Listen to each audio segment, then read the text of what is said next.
Welcome to Junkyard Theory episode 15. And as you can see, I'm wearing my Bruce Lee t-shirt today because it's a very special occasion, at least for me, because I've got somebody I've been wanting to get on the show for a very long time.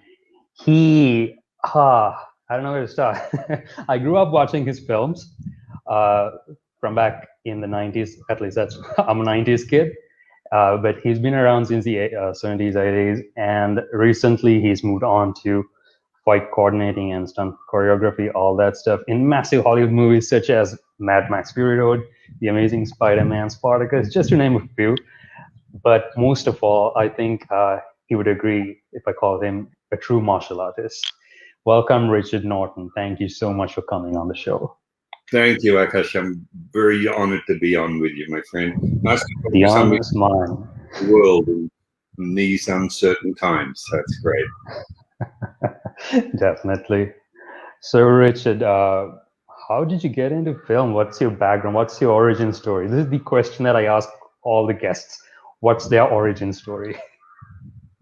Origin as far as film. Well, again, to those listening, I said to Akash, please don't ask me when I started martial arts and what age.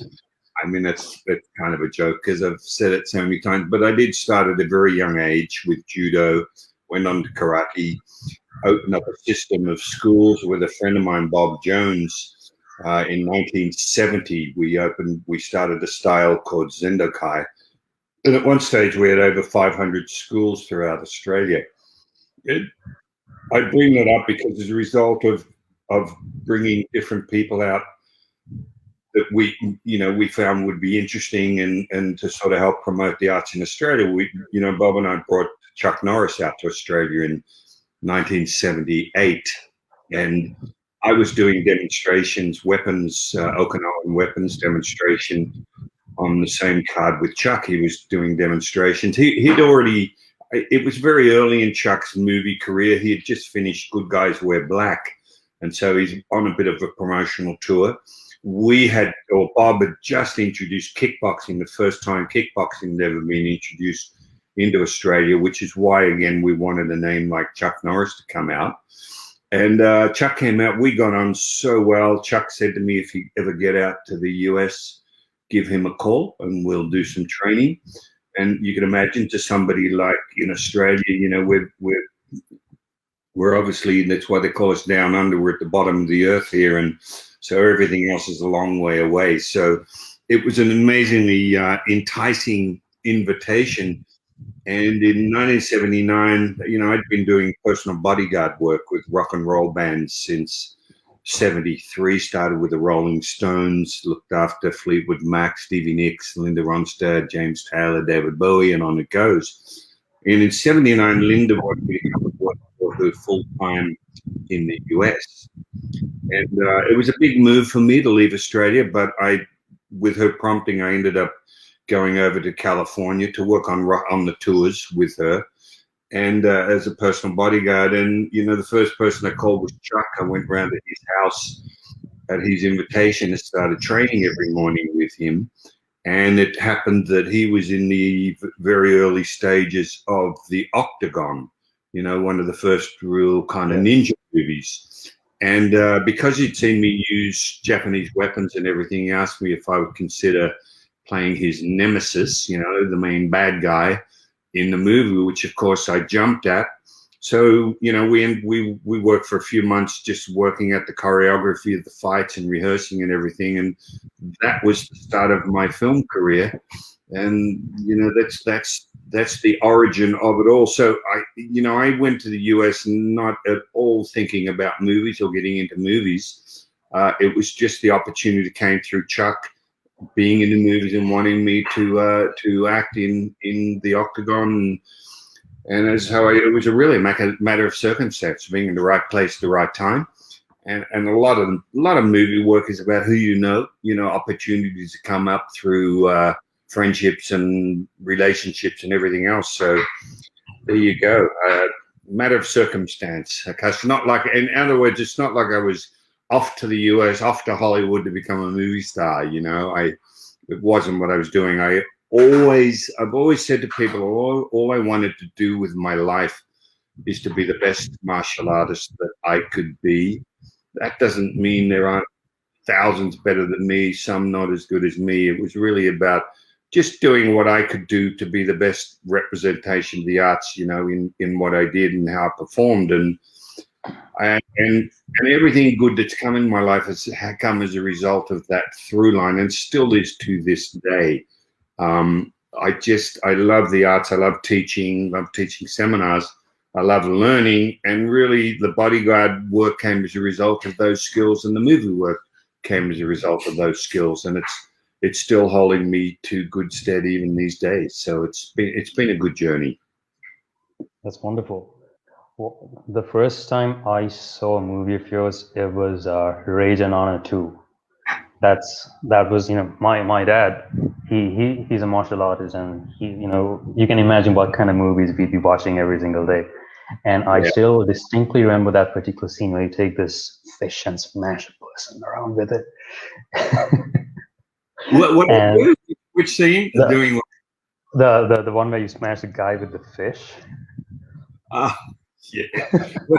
That's right. I do remember that. Well, you know what? Where a lot of that came from, those ideas for scenes like that, is really working with Jackie Chan. You know, as you know, I did 3 movies with Jackie. I did an extra one with Sammo Hung, and another one with a guy called Andy Lau. And of course, their whole shtick, as you call it, is using whatever's in the room in a comedic sense as well as for a very practical sense. You know, so I think a lot of that rubbed off. So the idea of grabbing a fish and smacking with it was, I just thought, pretty funny. And it, you know, all those movies, the movies I did with Cynthia Rothrock, they are what they are. They're kind of action movies. They've got a very simple plot line.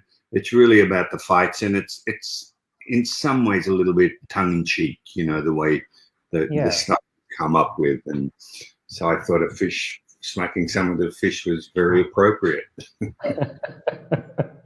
I mean, it's memorable. See, like, all it is tongue-in-cheek. You know what kind of movie you guys were making, and that's all it's about. I mean, it was entertaining. We mostly watched it for the martial arts fight scenes in there instead of the storyline, and it worked. So you know, the other little side note about that is that I got my friend Guy Norris to direct that film. Ragin Honour, because we shot that in Indonesia, you know, and that was a first. And Guy, of course, I've worked with Guy since the early 90s, you know, and Guy is the supervising stunt coordinator, second director of all the big movies that I've done, you know, Mad Max movies, X-Men, Ghost in the Shell, Suicide Squad. So we have such a long history together. So it's kind of fun to have Guy actually helming, you know, the director's chair, you know, on that one. Yeah. With Cynthia and myself, you know, and as you know, I've done maybe 9 movies with Cynthia now, so we're old friends. Yeah. I met her while I was at San Diego Comic-Con in 2019. Right, all right. Yeah. She gets on all those shows. I don't tend to do that, but Cynthia's everywhere. I mean, every time I look at Facebook, she's in some different place on the planet, you know, doing a appearance. But the best thing about you guys is that you kept practicing, and I remember Cynthia telling me, like, she can still do the scorpion kick, and it's nice to see that you still, you know, you're still fit as a fiddle. So that's amazing. Thank you. Yeah, you know, the secret is just consistency. It's not even about genetics or anything. It's just keeping active. You know, I long realized that, you know, I used to talk to my friend Benny the Jet Urquidez, who you would know, or those who don't know, Benny's a kickboxing legend, undefeated kickboxing record, did some movie work. He's been a mentor of mine since the very early 80s. And Benny used to always say, he said, I will never utter the words, oh, I'm getting old, I got to slow down, oh, I've got too many injuries.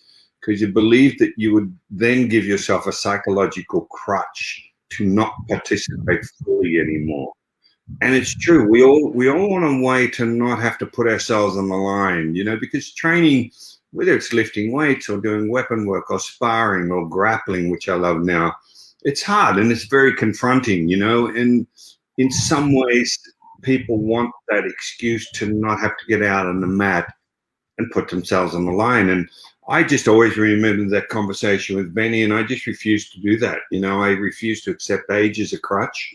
I think, no, I want to be doing this in times. I just turned 71 in January, and I want to be doing this when I'm 91, you know, and I'm convinced I will, because I'm always trying. I've got injuries, you know, I've had different surgeries, but rather than look at what you don't have, it's the old cliche of the glass half full. You do have. And I can still move. I can still get a mat. I can still teach. And sure, I'm a little smarter with the way I do it. You know, I can't behave like a 25-year-old, but I think I'm still in pretty good nick. And again, I think it's just about consistency. And some days you don't want to do anything, which is when I really hard on myself. That's when I will absolutely work out, is when I don't feel like it.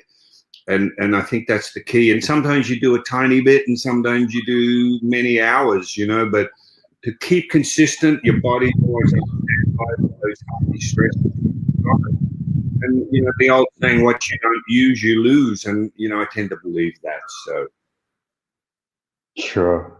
plus it's you know, if people need a passion, I always say to people, a lot of people don't have that. They're doing a 9 to 5 they hate. They're waiting till they retire, and then they're going to start living. And I'm like, well, okay, good. If you happen to make it, you know, no guarantees in this life. So I implore people, whatever it might be, to find something that gives absolute pleasure, that has nothing necessarily to do with money or fame or anything else. It's just something that you love doing for you.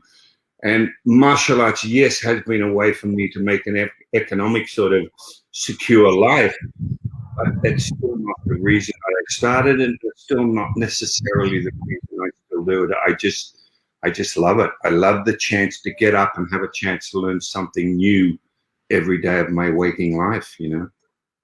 That's brilliant. I really love what you said about consistency, because if you take the people who've been in the industry for as long as they have, even people like Jackie Chan, they've been doing the same thing like over and over again, and he's still doing it.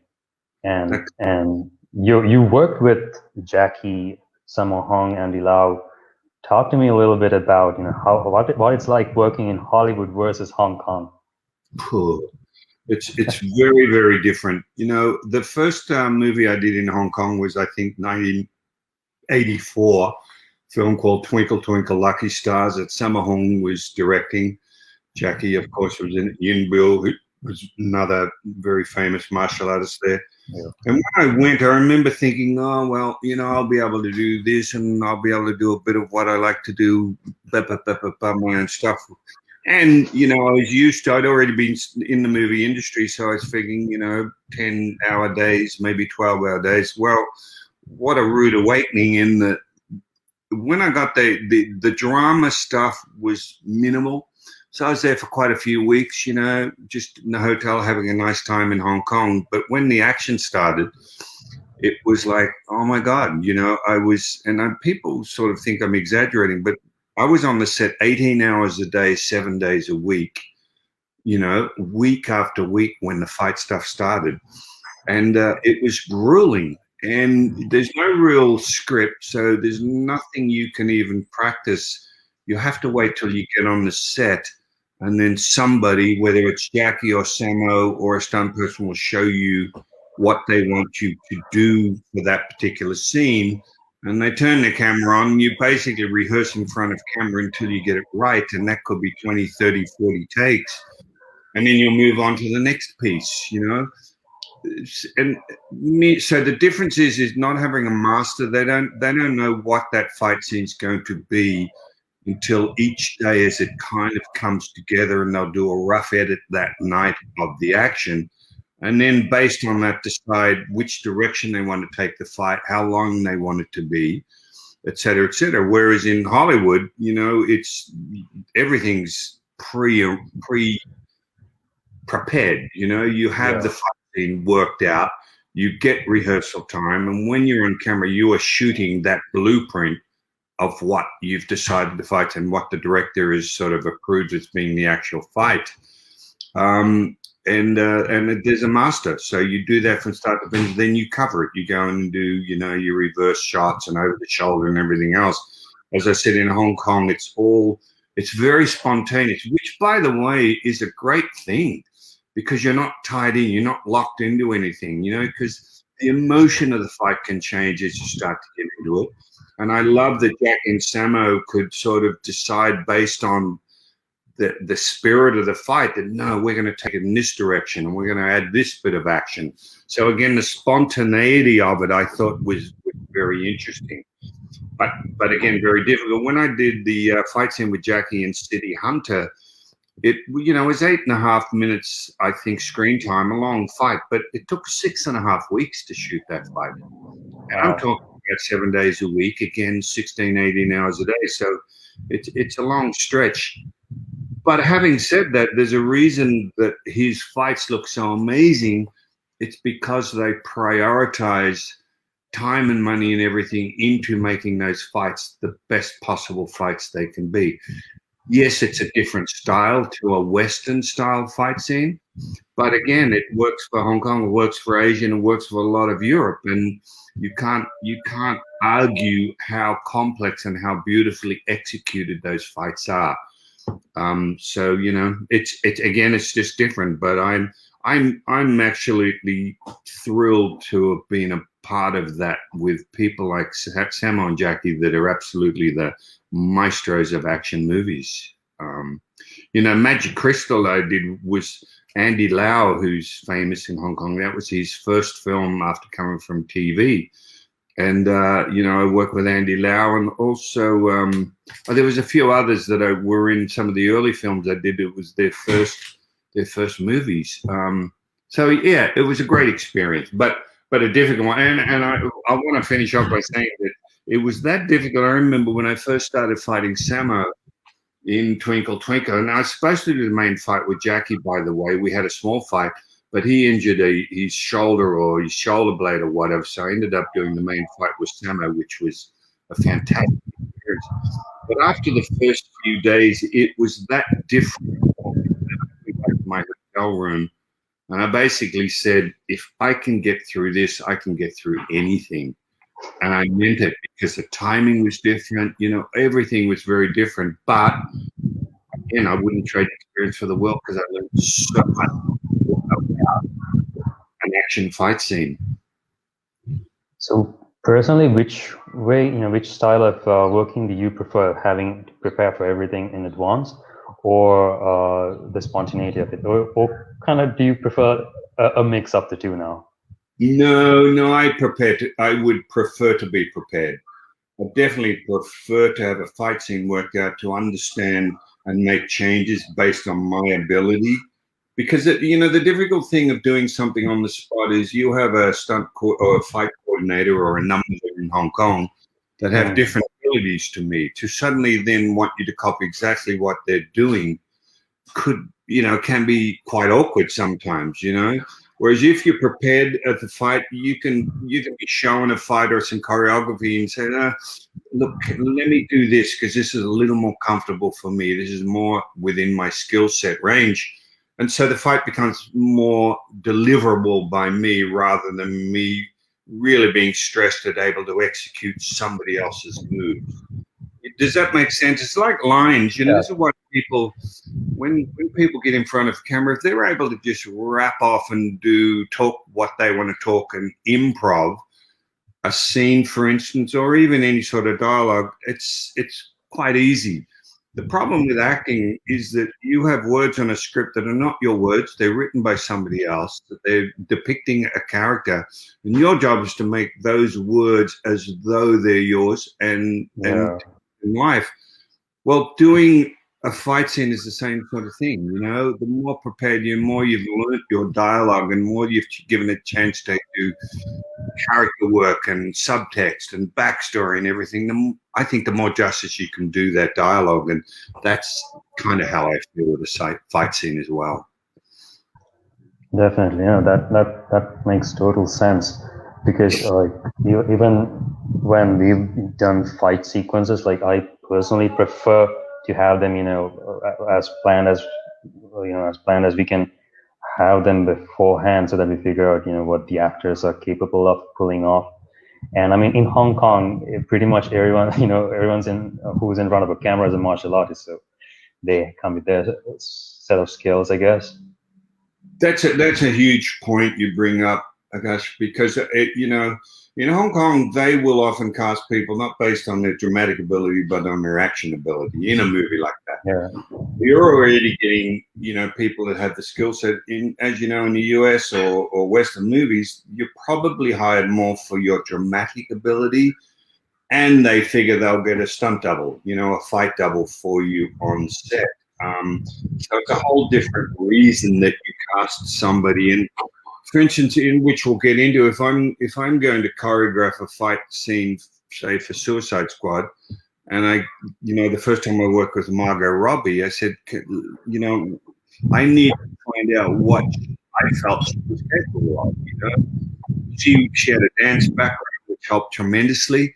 But even then, I'd give her fundamental tools, basic tools, a punch, kick, a roundhouse kick, or whatever, and get an idea of what I thought she would be most able to adapt to. And based on that, I could choreograph a fight that she could do. And it was important, Guy that I work for and myself, we're always more interested in having the actor do most of the fight rather than the stunt double. Because the actor is the one that has dramatic ability to flesh the character out there. Someone like Margot is an award-nominated actress, so her job is to bring drama to the fight, not just do the physical action. So yeah. I would rather than make a fight less complex and have her be able to do it than make it so complex that what we do is close up of her face every now and again, which you see so many times, and have a stunt double. I think it becomes what I call very clinical when you do that. It's cold. It's not a part of the story. The biggest thing I learned about fight scenes is that, and we did it in the 80s when I did films in the 80s and 90s, you would have action. You'd have drama. The drama would stop. Then there'd be this fight scene, often unrelated story, and then the drama continued. Well, we could get away with it back then because people would buy it just because it had a bit of action, regardless of whether it's story or anything. You just can't do that anymore, So the action has to be part of the story. It has to be a continuation of the drama if people are going to buy into it in the way they should. And the saying that I have now is that with an action film, the action should almost be incidental to the story. You should be able to take all the action out and still have a really interesting story with drama, with character arcs and everything else. And the action just becomes the icing on the cake. That's the way I'd like to look at it anyway.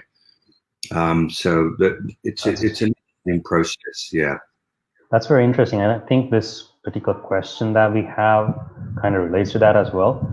How did you do fighting choreography with the Suicide Squad film? Because it has different action from character to character. Yeah, well, that's a case in point. The first thing that we have to do is get a list of the characters. With Suicide Squad, they're already established through the animation era with comic books or everything else.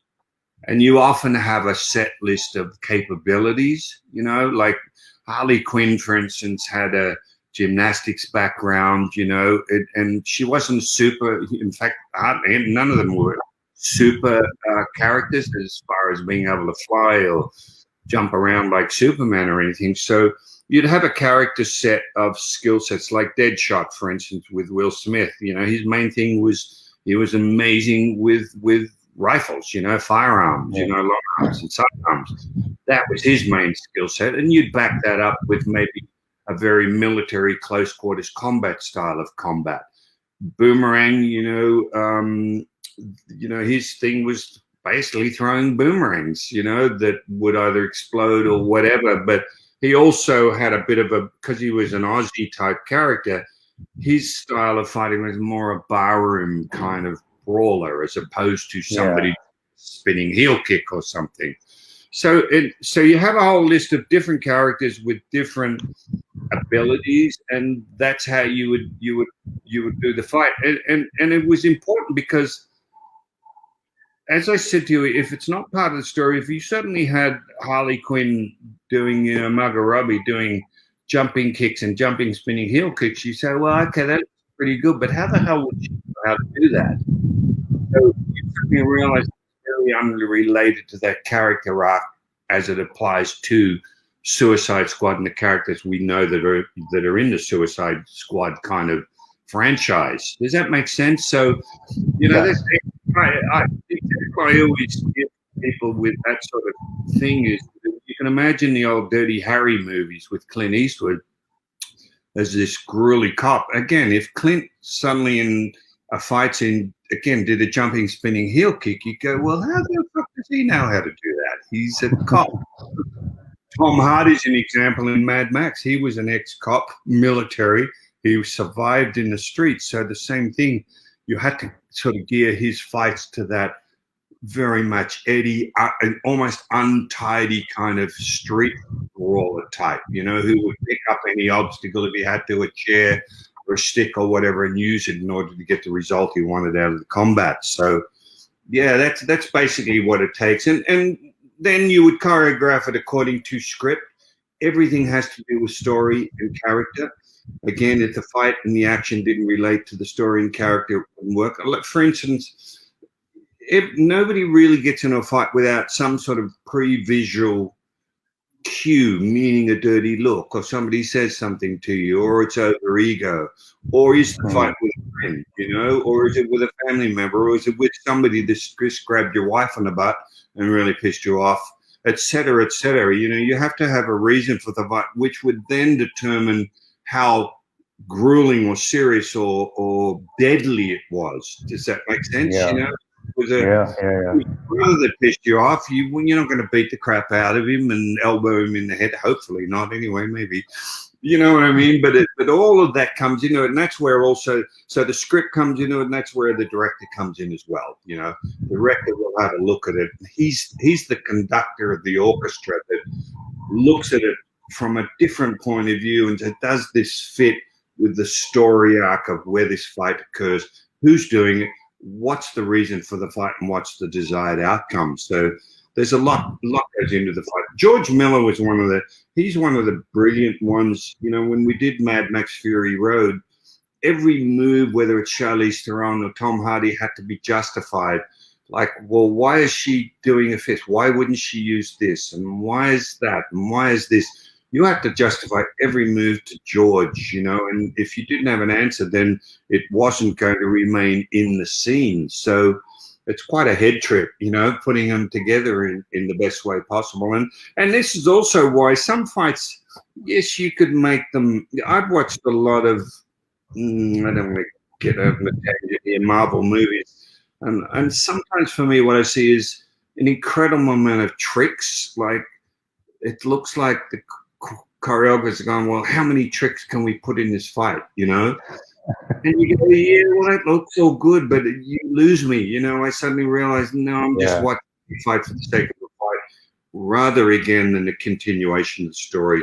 I'm being a bit long-winded on it, but I think you get the point anyway. Oh, that's brilliant, because the next question that I have was, how early on in pre-production do you come on board as a fight coordinator and start choreographing fight scenes, and how early on do you get to read the script? Because you mentioned story so many times, and I mean that's something we've seen in recent movies. Like you said, the fight scenes are always connected to the story that's taking place, and like they don't distinctly, you can't really separate them per se. So how does that process take place? You know what, Akash, it depends on the movie and the budget. I mean, ideally, as I said, I always work for Guy Norris. Guy's just brilliant in this stuff, and his biggest want, if he takes on the job of supervising stunt coordinator and second unit director, is prep time, and that's the key. That's the secret. You want to save money even on a low budget movie. Wait till you've only got half a dozen people. Figure so much of it out before you have 100 people on the set and realize that you don't know what the hell you're doing that day. So having rehearsal time and prep time is vital. So, like Suicide Squad, we might have as much as 2 months, 3 months, of prep. Mad Max, you know, same amount of time. But then I've been on lower budget movies where, unfortunately, you are pretty much putting it together on the day, you know. But my ideal is as much time as you want to give me, you know. I was just starting getting involved with a film called Slayer that we're still waiting to see if it'll go. It was a medieval sword movie, and we would do at least 3 months of pre on that particular shoot, just to get, you know, all the sword work done, all the research done, make it as authentic as possible. And it is a process, but I, you know, when I used to do, the process for me, I learned when I was doing martial arts before I got into movies. I did a lot of demonstrations, and what I would always do is I would get a couple of guys with a sword, sai or whatever, and work out a whole demo.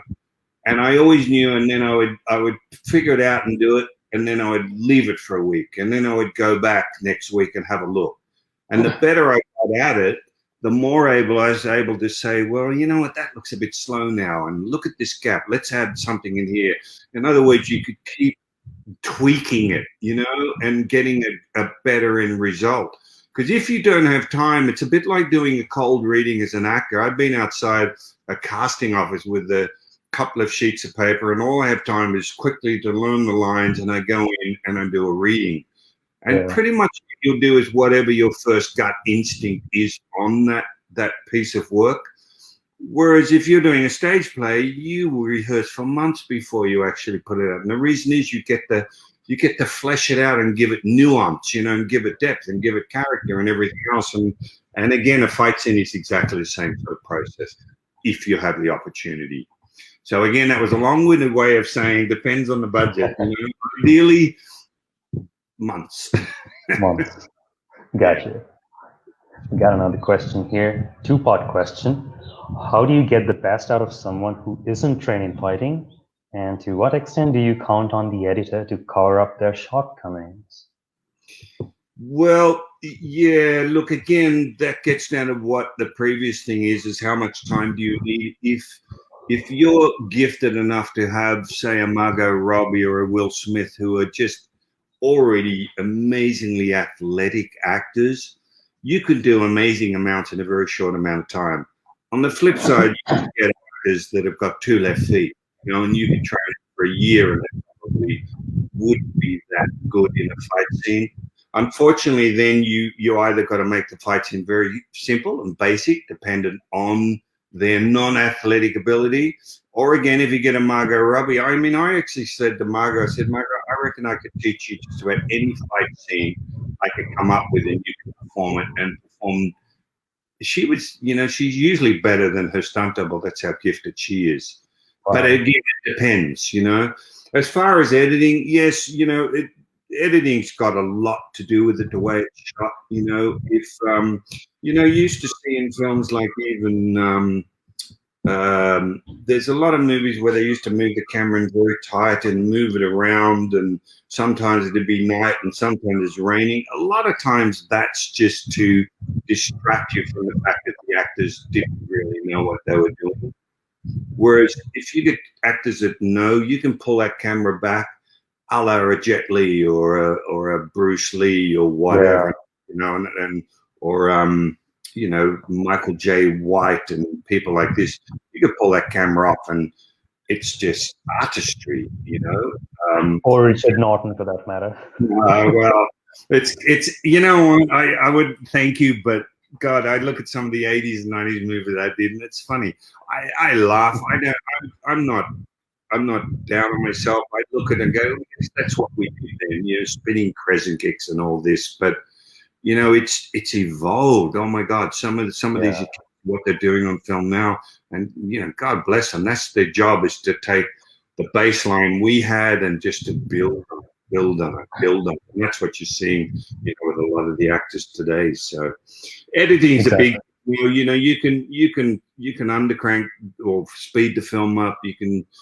It's about choosing your camera angles and making sure you have the coverage when you shoot it, of course, so the editor has the ability to even cut away to something unrelated to the fight to hide a very weak spot in the actual fight, you know, the way it's being delivered It's a very much, it's a orchestrated effort. There's a lot of different elements involved. Sound effects. I sort of free trained different types and realized that this doesn't work like by that much.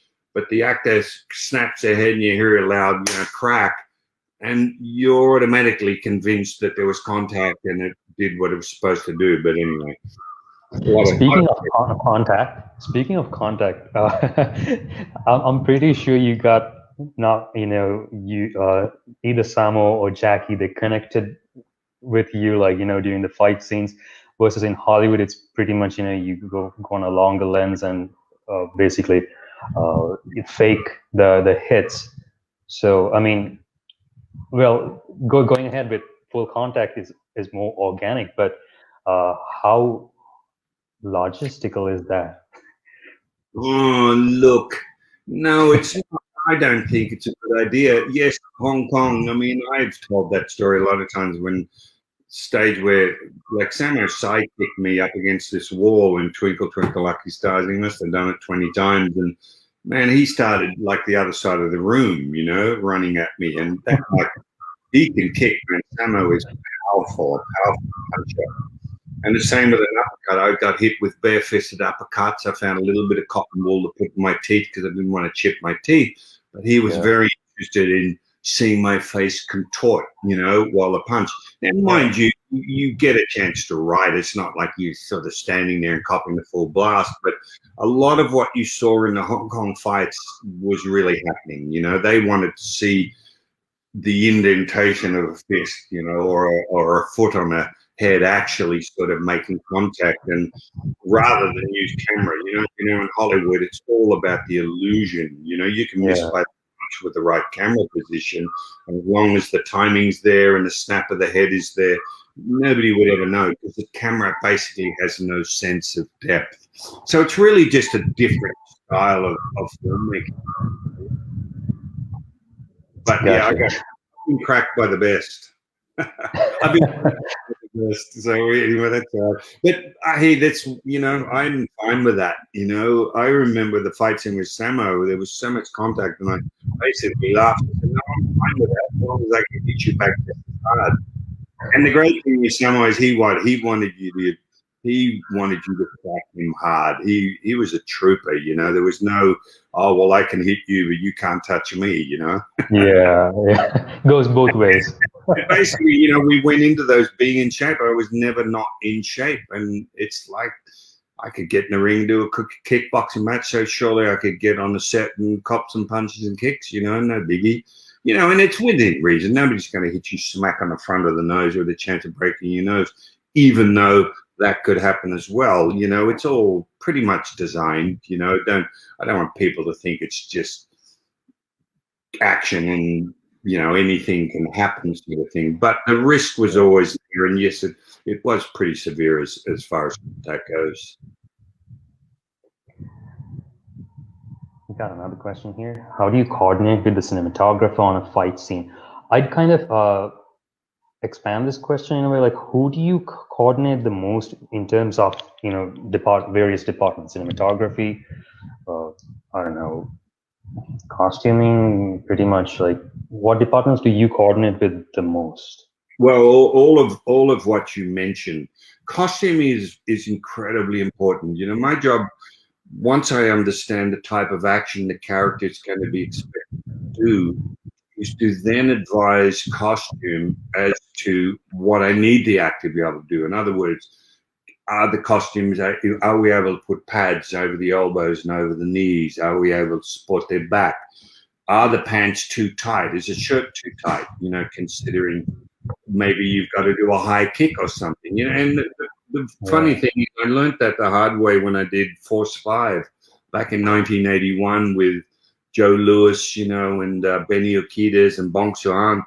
I had this great costume pants. I thought, whoa, this looks swish, And it's only when I got out to start the fight I realized, oh shit, I'm supposed to like throw head high kicks, and I couldn't even lift my leg above my knee because the jeans were too tight. So I looked great, but I wasn't functional, and that was a big lesson to me. I thought, oh, okay, costumers are going to design what they feel looks best for the character, but often you have to educate them as to what what the actor's expected to be able to do in that particular outfit, and particularly pads. You know, that's a huge one. If you're going to be crashing on the ground or rolling over the hood of a car, you need to be able to pad the actor up so costume need to be able to accommodate that. The second part you mentioned, cinematographer. Well, my job first of all is to choreograph the fight.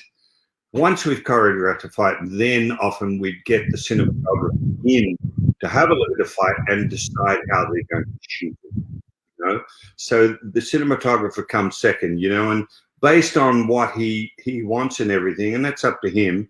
I would then on the day, you know, be at camera and watch the scene and make sure that the actors were selling the hit to the appropriate camera. You might have 3 cameras. And often I would say, well, which is a camera? Which do you want this hit to work from?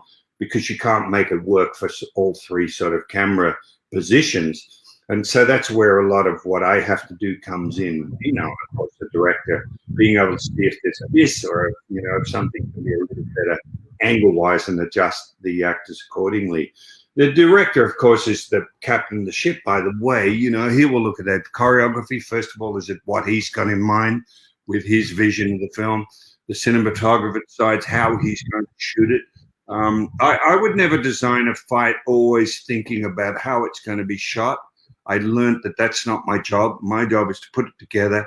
Any adjustments would be made then if the cinematographer had a special request as far as a particular way he wanted to shoot it, and then we would adjust the choreography accordingly.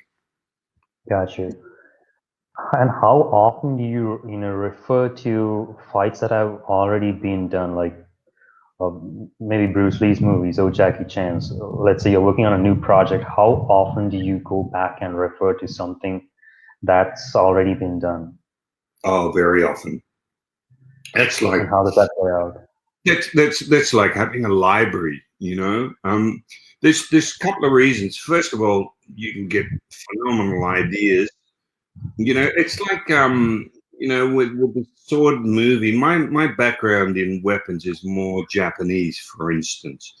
The movie I'm talking about was going to be medieval sword, and I realized there's a big difference, you know, in whether it's long-handed, you know, long sword, two-handed sword, one sword, or whatever.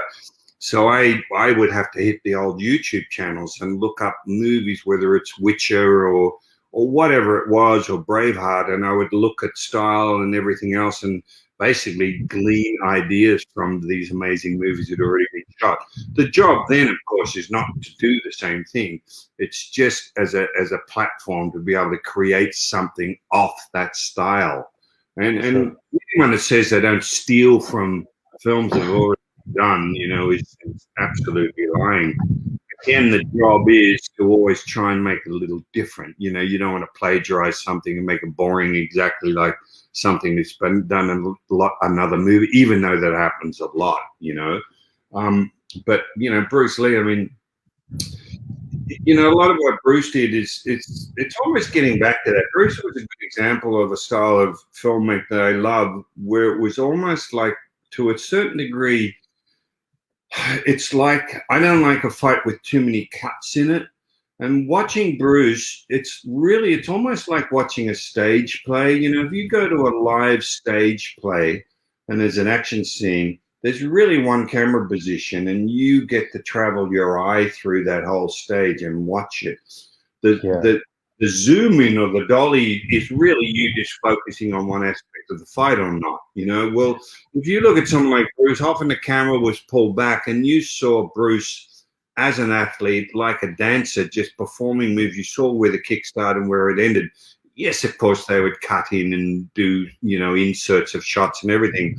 But I believe you got to see the performance of something that was amazing of what he did. And I think a lot of fight stuff is getting back to that. It's almost like this one wide shot with selective inserts, as opposed to the whole thing being chopped up and different angles every second. You know, I did a film once with called Steve Austin, you know, a wrestler, a movie called Condemned, and I remember him. The director particularly wanted to come in and do a lot of close and shake the camera, which became the style back when we did. And I remember him saying to me, oh, my girlfriend went and watched some dailies, and she felt seasick. She got giddy because the camera was all over the place, and it kind of struck a chord with me, you know, as to how that can be. Yeah, it's a style, but come on, get people. If you get someone like Stone Cold, who's an amazing wrestler, let him do what he does and let us see the artistry of what he does. You know, pull that camera back. Yes, again, coverage, and you know, you can come in and do certain shots, but let's have a look at it almost like sitting in a stage play. I love that sort of style. Fair enough. It kind of feels like everything's kind of come back full circle, but with, I guess, more layers added onto what people used to do back in the 70s and 80s. Yeah. If that's the right way of putting it. Yeah, I mean, you look at someone like Scott Adkins, you know, Scott's just an amazing martial artist, and you could pull it way back and be totally entertained because that dude can do anything. I mean, look at the way he kicks and moves and everything. And I think that's fantastic. So I guess it's back to what we said. It depends on who it is performing, you know. Jackie Chan you could do with, you know, Bruce Lee, Scott Adkins, Michael J. White. There's on and on. There's quite a few that you could do that with. And given the opportunity, that's what I prefer. And I do understand that, again, if you get an actor that's not that particularly gifted in the way of fight, yes, you do have to go in tighter and still get the story told. So it just depends, yeah. And, you know, just want to come back to the upcoming Suicide Squad as well, because I kind of felt, you know, seeing the trailers and everything, the tone has kind of changed from what the sequel used to be, because James Gunn's on board this time, and he has a background with Marvel. And based on what you mentioned about the Marvel fight scenes, was any of that included in the upcoming movie, like, you know, quick cuts and using trickery for trickery's sake, or were you given more free reign? No, I think, you know, listen, I can't say too much about it for obvious reasons, you know, they'll bloody throw me in jail, but no, it's a mixture. You know, you're going to see that camera pull back and see some amazing action. You're also going to be in tight for a certain amount of stuff, because a lot of what you'll see with this movie is there's a lot of drama within the fight, which basically, you know, which is important, you know, because if you have a fight that's non-dialogue driven from start to finish, all it is fists flying and things. You know what? It's very hard to do anything that different these days because most of it's already been done, right? But I just find with the Margos or, you know, there's the actors that we had, there's Idris Elba and people like that. They're just such amazing actors as well as physical performers that you've got to enjoy a real mixture of drama and action. And the thing I noticed about James, you know, the trailer is that he's definitely put his stamp out there that this is an R-rated movie because it's a very R-rated James Gunn sense of humor, you know. But what I will say is what I'm most excited about is not only will the action be good and amazing performances, but yes, it's tongue-in-cheek. Yes, you already see you have a shark that kind of eats people and you go, okay, well, this is supposed to be serious, but where the hell did that come from? But that's very James Gunn, you know. With his style, but I do, having been there, some of the drama scenes, the really heavy drama, oh man, it, you know, brings tears to your eyes. So I'm excited that it's going to be a really nice blend of action and drama and storytelling, and I just think it's going to be an amazing movie. And very importantly, it's going to be James Gunn's movie. And what do I mean by that? Well, you've probably seen a lot of press about there's a lot of push to get David Ayer, who was the director of the first Suicide, to get his actual version out there. Because I know a lot of what was shot in the original Suicide Squad didn't end up on screen. The studios became involved and a lot of it became their take on it and the way, the direction they wanted to push it, which I don't think is fair. I think if you're going to hire a director and a writer, let him write it, let him direct it, and let him die by his own sword. You know, it's his movie. Don't come in and then start to manipulate it or have executives that don't necessarily have a lot of filmmaking experience make those decisions. So again, the point being that I think this is James Gunn's movie. He has to say it's his cut. You know, and the lovely thing about James, even for me, who's just one of the players on the making of the film, you know, I will text him. He will always reply. He will send a text back. I send him a little text saying, "Oh, I'm so excited about what you've created, trailer." He'll text back, "Thanks, man," you know, and all of this. And again, it's going to be his movie, you know. So if it's shit, it's going to be James's fault. Something we do notice in, I think, the last decade is that the focus has kind of shifted to the directors as well, as opposed to, you know, the stars carrying the movie. It's become more director driven as well. I think it's both. I think it's a lot. It's both. You know, of course, that's all marketing. You know, if you have a director like that did so well with, you know, James's previous movie, Guardians of the Galaxy and everything, of course you're going to use that as a pushing point. And the director is always the captain of the ship, no matter what. You know, yes, you'll get big name actors that will tend to kind of drive because they have the power. They know they're the ones that have made it possible to get the movie shot in the first place. But if you get someone like a James, I just saw with Idris, with Margot, and the other actors in the film, they all had total respect for James. You know, they knew it was, he's driving this particular vehicle, you know, and they would listen to him and basically follow direction, which is very, very important.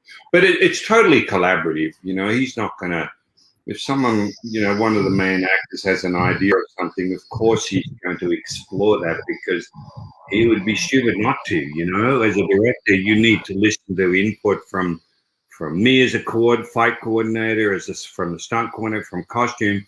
Your job is to, if you're smart, is to take that all in and go, okay, that's interesting. All right, this is what we're going to do. And once he says, this is what we're going to do, everyone has to say, aye, Captain. You know, otherwise it's a mess. You know, otherwise everybody wants to be a director and have their input. Then the thing is all over the place. But James is great. The best part I loved about James is he knew exactly what he wanted. You know, by the time you got to shoot, there was no director still trying to make up his mind about what the hell it was he wanted to out of the scene or wanted to shoot. And that helps a lot, especially with the job I do or with the job Guy does, to know exactly what it is and to have it locked off. No, this is good. Once you start to shoot, then it's a matter of getting enough takes to get that thing covered, but it's in the form that has already been pre-approved, and that helps. Because I've been on movie sets where directors have no idea what the hell, even when you start shooting. That's when you start to waste a lot of time and money and both, and the energy of the actor and everybody else involved, you know? Sure. Got a question. How does a fight choreographer contribute to fight scenes in an animated movie? Pretty much the same process, meaning that, you know, even with animated, if you do virtual reality or whatever, and you know, I've done a few of those where you put on a motion capture suit, you still choreograph the fight scene. You know, it's us doing it, and then the animator will turn you into whatever character that's going to be in the animated version. You know, they can make you into 10-foot-high monster or whatever, you know. But the process doesn't really change. You still need to choreograph the scene with people actually doing the movements and everything else. And as I said, then the animation comes after that. So for me, it's not really that different a process.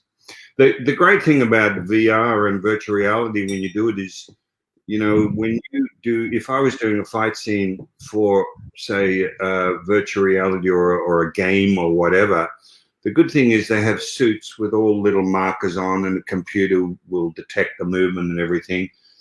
You only have to do that fight once, and you could have 200 immediate different camera positions from that one time. I mean, how good is that? Like in a normal movie, you have to physically put the camera everywhere for the coverage you want. I mean, I'm so naive when it comes to that technology. I'm too old to even want to learn a lot about it.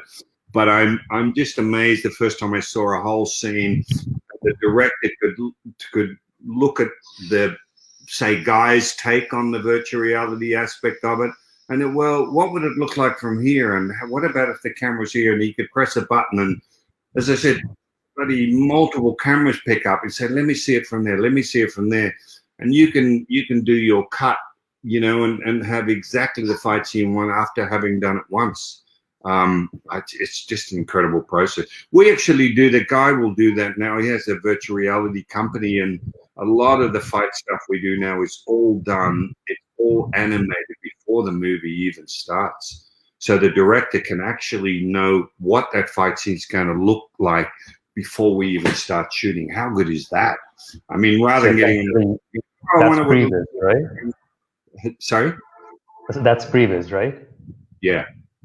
Previous, yeah. It's the way of the future with all the movies. So there's no more guessing, you know, and it helps the whole budget of film, because you will know every frame of what's in that frame. In other words, you don't have to dress a set 180 degrees because you're not sure where the camera's going to point. Once you've done the actual previous of it, you know exactly, if, say, somebody was shooting you and I the way we are right now, you know exactly what's in the background. You don't have to worry what's outside of that frame. So a set design saves time and money, et cetera, et cetera, et cetera. Plus, actors even get to know the size of the lens that's going to be on them. Is it a tight shot? Is it a wide shot? What can I do within the, you know, confines of that frame? So, I mean, it's just amazing. I'm still blown away. You know, I just did VR for a live stage play that's for Broadway. You know, it was a 1940s sort of fist fight outside with Irish dudes outside a courthouse. Because of COVID and everything, they decided they were going to do an actual animated version of this play. Eventually, it would be a live production, and I went in and put the suits on. We did the whole fight scene. Luckily, I've already had a bit of experience in that. So, yeah, it's just a different world of filmmaking now. The possibilities are endless, you know. So aside from VR and, you know, mocap, where do you see live action action cinema going? Explain that. So in the sense, I mean, with technology becoming better and better every single day, and with what you see in movies like John Wick, and, you know, people building up on what you guys have already done back in the past, where do you think action cinema is heading? Oh God, you know, I don't know is my answer, Akash, but I do know that I hope it doesn't get too dominated by the technology. I still think, you know, this is what I saw in a lot of the Mad Maxes and even Fury Road, is that raw organic energy of real people doing real stunts, you know, and putting their lives on the line, same as real fight scenes. Because they're capable now of again having a stunt double, you know, they'll put your face on that double, you know, but I don't know, is that the way you want it to go? You know, again, I just think there's something about the organicness of real people doing their own stuff and the actual physical work. I almost like the untidiness of a real fighter. You know, unfortunately, being a bodyguard, had to be in real fights, and they're untidy, they're awkward, they're rough, you know, and I like that reality aspect when I can see it on film as well, you know, rather than, I used the word clinical earlier, that if everything's so perfect, it loses me. I go, I'm aware that all I'm doing is watching a movie, you know. It's even like, so anyway, to answer your question, I don't know where it's going to go beyond my scope of technology. It's hard enough for me to go down like Google Chrome and get this thing working to talk to you today, you know. So that's how far advanced I am, you know. But I do know it's going amazing place, and I do know also it can be an incredible asset to, you know, movie making, whether it's action or drama or whatever. It's almost limitless what is possible nowadays. But yeah, you see, I'm just old school. It's like, you know, I just finished Blacklight, which is a Liam Neeson film that we shot here in Melbourne, and put the fights together. And, you know, the thing with the fights with Liam is Liam's 68. You know, he's pretty much a team doing all the fights. So you can't really you can't do an extremely complex fight with somebody of that age and that sort of ability. But what makes it work is that they spice dialogue in the middle of the fight and through the fight. So it's what I said earlier. You don't have to have ridiculously complicated action. What you need is action with a character that you know, that you believe in, and you're following his story. You know what I mean? So the mix of drama and action, it can still work, and that just gets down to good writing. Is it on the page, you know? Again, is it a character that you want to follow? The other example I give is the Karate Kid. You know, Cobra Kai is #1 Netflix show, you know, though I think it's gone off the rails the last few seasons. I like the first couple, but I think it's just, I don't know what happened later on. That's just my opinion. But I remember the very first Karate Kid with Macho, and, you know, it worked not because of the fights. I thought the fights were very basic and simple, you know, from a martial artist standpoint, but because the story worked, the underdog, you know, it's a bit like a karate Rocky story. You didn't really care, you know, because you were so invested in the character and in the story and the outcome as a result, you know, and that's what I like anyway. I don't know how I got onto that, but I think you're asking me about technological advances. I would just hate to lose the organic nature of that human action, you know, on screen, delivering a performance, whether it's verbal or whether it's physical. I agree with you, because I mean, growing up watching movies from the 60s, 70s, 80s, and 90s, there's something that necessarily, you know, can't be replicated with CGI, or no matter how much tech evolves. It's just, there's something real about the whole grittiness, the untidiness, like you just said. Yeah. And I think a lot of that shows in Mad Max as well. Oh, no question, mate. You know, I know, of course, they had some CGI and everything like that, but I'd say to people, every stunt you saw in that film was a real person putting their life on the line. I'm not saying you want them to put their life on the line, but that was factual with some of those motorcycle and vehicle stunts and everything, and that's what made it work, you know? It's so visceral, so real, and, you know, I hope that's not lost from today's filmmaking. You know, even... I'm probably going to get into trouble for this, but even some of, you know, Atomic Blonde, you know, Charlize, I just didn't buy into it because I didn't believe, I think, well, I don't believe you could actually do that. And I felt there was almost a bit too much in each fight scene. Again, how tricked up can we make it, you know? I just don't believe it needed to go that far. And that's probably a very personal and by the way, I couldn't do it as well as they could, that's for sure. So I'm not saying that, but I don't know, this, again, what can I say? It gets back to just being grounded and being visceral and being real and being believable for that character and their abilities as they're trying to display them on camera. It's curious you mentioned Atomic Blonde, because I think the people who pretty much made John Wick made the movie.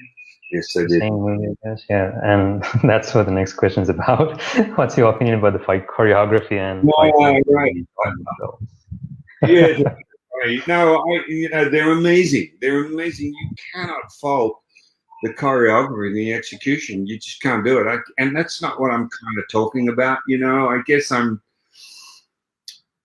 You know, that was, you know, 87 did the most amazing work. You know, and I also know that Keanu Reeves, because I know he trained with couple of my jiu-jitsu coaches to get him ready. If you look on YouTube and you see some of his handgun training and gun training, I mean, the guy looks like he's doing it all his life. He committed so much to that prep work, you know, with mag changes and everything. I mean, there's no trickery in that. That was him, you know. That was because he probably spent 9 months getting ready for that movie. You know, and again, just jump headfirst into it. So as a result, the fight scenes are amazing because #1, it's mostly him doing it all. You know, it was an incredibly great mixture of throws, judo, you know, along with gunplay and everything else. Yeah, no, so I think it was amazing. I think it was amazing work, you know. I can't fault that. Same as the Atomic Blonde. Again, you can't fault the choreography and the staging and everything else. I just, just for me, as I said, probably people disagree, but that's okay. I just felt it was a little much for what I expected of that character. I would like it to have been a little more grounded and a little more believable, is all I would say, Makes sense. No, that totally makes sense. Yeah, and that's all subjective. I mean, I have that opinion and I don't want anyone to even think that suddenly I could get on there and do something better than that. There's no way I could. It's not that, but I believe I have an opinion based as the viewer sitting in the theater like anybody else, and that's just my opinion, the way I felt. But I love Keanu Reeves and I love his commitment, and as I said, I just know how much commitment, how incredibly committed he was to that role. I believe the results bear that out. I think you just can't fault his performance, and again, the choreography and the execution, the way it's shot, it's fantastic. We have 2 more questions before we wrap up for today. So what are the qualities you think a fight choreographer should have within him? I think he's got to have multi-talents, If not, he has to get a team around him that have the talents he doesn't have.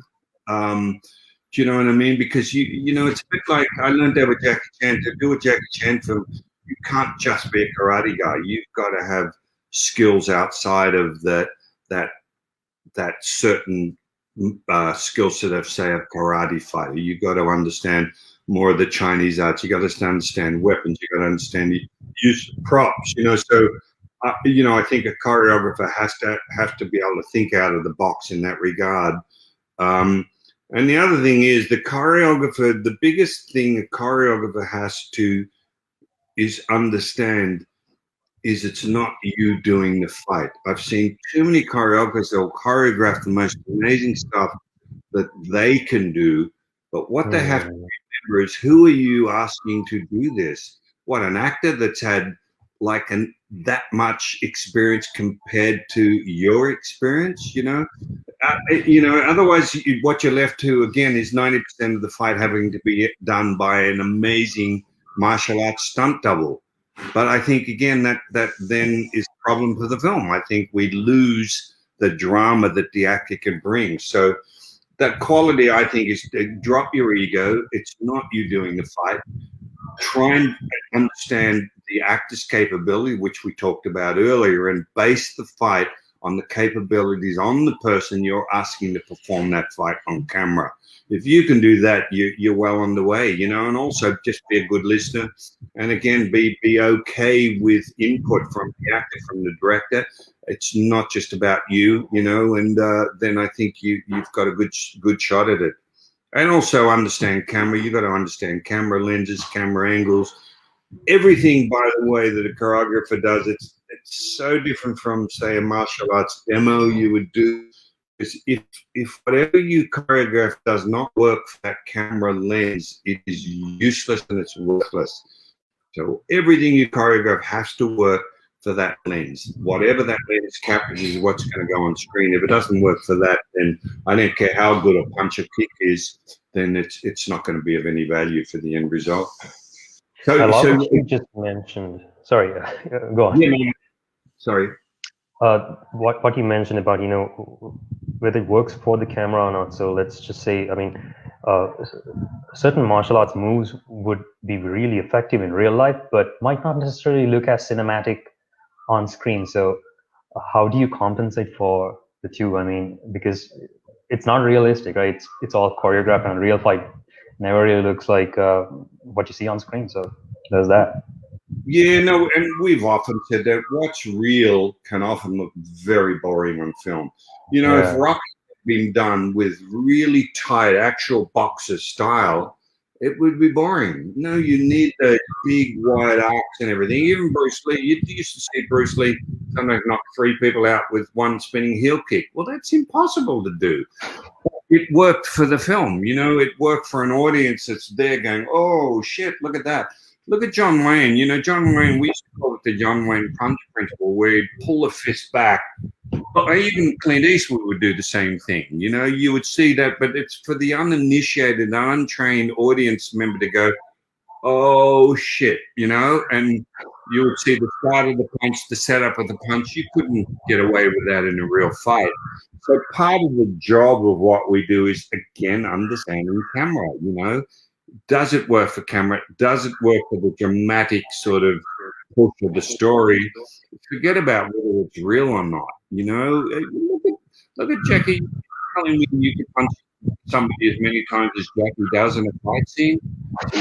Well, you know, it's not going to happen, but it just works because hopefully people, they're kind of divorcing themselves from reality by going in and watching, you know, a make-believe story anyway, and you want to just take them on a fun journey, depending on what that movie is. Otherwise, just watch documentaries, watch real-life fights and real combat if you want absolute reality. But as I said, from film, it can often be quite boring. Understood. Richard, thank you so much for all that knowledge. That was really insightful, and had so much hosting you today. I guess we might be seeing you again in the near future, hopefully. Yeah, absolutely. And we can do it again, Akash, because sorry if I seem to crap on a lot, but, you know, there's lots to talk about. There's, you know, they're just little rambling views on different things and everything, but it's fun. It's fun to talk about it. Look, I've been blessed to have, you know, 40+ year career in the industry, and we're still going. You know, there's another Mad Max movie coming up in the works and a few other projects. So thankfully, I'm still working and still harder, not willing to sort of hang the gloves up yet. I'm so happy to hear that. I mean, I was wondering, when is like another Mad Max movie gonna come up, and if so, would you be involved in it? Because I really didn't want to ask this, but it's, oh my god, Yeah, that is so fun. That is, man, that's amazing. That's amazing to hear. yeah. Awesome. Thank you so damn much for and to the audience out there for tuning in. I hope it wasn't too boring. And if we do it again, I love questions, you know. So if we do it again, you know, we have a bit of a longer question and answer. That's always fun to do because it's fun to sort of actually sort of address particular questions that anybody viewing, you know, is interested in, rather than me talking about what I feel I want to talk about. Yep. All right. Thank you to everybody who tuned in today. And until next time, this is Junkyard Theory, folks.